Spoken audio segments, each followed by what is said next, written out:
አትሊስት ስብሰባው ተጠናቆ ይውጡ።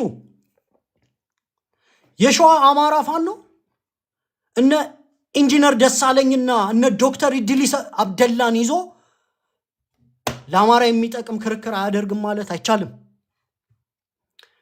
የጎጃም አማራ ፋኖ እነ ዘመነ ካሴና እነ አስረስ ማሬን ይዞ የጎጃም አማራን ጥቅም አሳልፎ ይሰጣል ማለት አይቻልም። የጎንደር አማራ ፋኖ እነ ሀብቴ እነ ባዬን ይዞ አይቻልም። የወሎ አማራ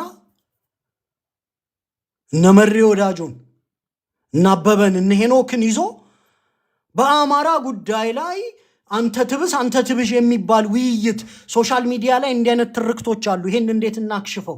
ይሄንን ይዘን ብንወጣ እንደዚህ አይነት ጥቃት ይመጣል። ይሄንን ይዘን ብንወጣ እንዲህ አይነት ጥቃት ይመጣል። ይሄን ቀዳዳ እንዲንድፈ ነው ምናምን እንዲባባሉ እድል ስጧቸው፣ ይጨቃጨቁ፣ ስጧቸው እድል።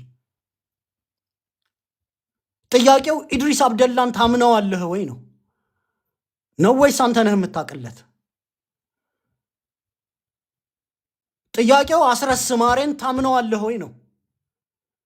ብሬን ኦፍ አማራ ፖለቲክስ የሚባሉ ሰዎች ናቸው ኢድሪስ አብደላና አስረስ ማሬ። ሄኖክን ጨምርበት። እነዚህ ሰዎች እውነት ለአማራ የሚያድን አማራን የሚጠቅም ናሬቲቭ ይዘው መምጣት አይችሉም? ለሀብቴ አንተ ታቅለታለህ? ዘመነ ካሴ የሚበጀውን አያቅም? ለአስረስ አንተ ነህ የምታቅለት?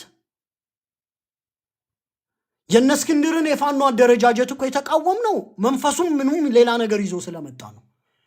ይሄኛው ግን ውይይት መጀመራቸው፣ ጭቅጭቅ መጀመራቸው ይኸውላችሁ ያለባቸው ቻሌንጅ፣ አንደኛ ሌጂት የሆነውን የአማራ ኮዝ መፍታት አለባቸው። ጄኖሳይዱን እንዴት እንቅረፍ? ሁለተኛ ከጠላት የሚወረወር ፕሮፓጋንዳ አለ።